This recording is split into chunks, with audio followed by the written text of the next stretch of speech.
what can international students do if they want to get a job or want to get in touch with people like you who can employ them? Have you seen that happen a lot? Yeah. So okay. Firstly, volunteering. I know, and I say that with a grain of salt because I think sometimes international students can be exploited through volunteering too. Okay. So I think it's understanding what your rights are. But for me, I have had 17 volunteer jobs and 15 paid jobs throughout by the age of 25. Okay. And I actually did a presentation for international students where that presentation motivated me to put this together because every time I do a presentation I think how do I relate to this audience, what do me and this audience have in common, and how can I empathize?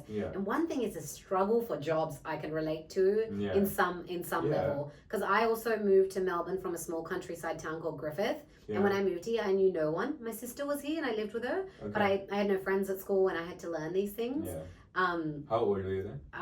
I was 16. Oh wow. Okay. Yeah. And then at 19 I moved out of then my parents had moved to Melbourne just for 1 year, and they're like, "Chal, tenu apne na jana pogga," which means you're going to have to live with us. And I thought, yari salvat, after 1 year I was like, I'm done. Like I had gone and lived in Spain on exchange as well. Wow. So I'd experienced freedom. And I was like, Azadi.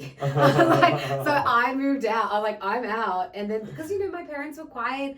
There's this saying that like people who move here in the 90s, they still think India is in the 90s. And my parents, my mom especially, is a quintessential, she fits our stereotype. Oh, wow. She's like, I will make our house into little India as if we are still in 1994 in Tilak Nagar in Delhi, right? So funny. So when I moved out, she didn't really talk to me for 2 years. And that was quite hard. They were hard? Yeah. They're like, "Kudiyan nahi jandiyan, tu kitte jalliyan," hurt as well as they were worried about perception and the typical thing. So she didn't really talk to me for 2 years, but I financially had to support myself. So I worked at a bar, I worked at a restaurant, but I still volunteered. And this is where I'm coming back to your question. I think volunteering is so important. Firstly, I think it's important that you volunteer in an organization you care about. So it's not just like, I've had a lot of international students come to me like, I'm volunteering. Why? For experience. For what? So I can get a job. That's a very self-centered way to look at something. Now, and that's fine if it's true for you, but you've got to think about the other person. If you're going to volunteer somewhere, you need to look at why. If you put yourself in their shoes, if you were recruiting volunteers, are you just looking for people who are looking for experience for themselves, or are you looking for people who actually care about your cause? Who actually have some skills. So I think volunteering is really important. How to get the experience? I think, like I said earlier, but there's so many skills you can learn online with free courses that are so useful, sometimes even more than your university. Like when I look at people and I'm like, I'm not just interested in their degree. Every Tom, Dick and Harry, or every Harpreet, Navpreet has a degree, right? But what I'm looking for is, where have you gone and learnt above and beyond? So for me, this is like learning the Canva design course. That's a very simple thing you can learn. Learning HubSpot, Salesforce, CRM skills, learning digital marketing through the free Google courses.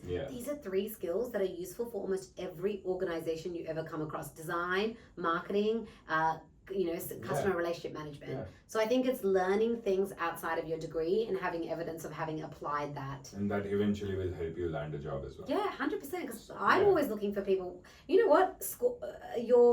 Whenever I was hiring at even when I was working in the university, I'm going to be honest, because I was not in the academic side, I was in the professional side. Grades didn't matter to me.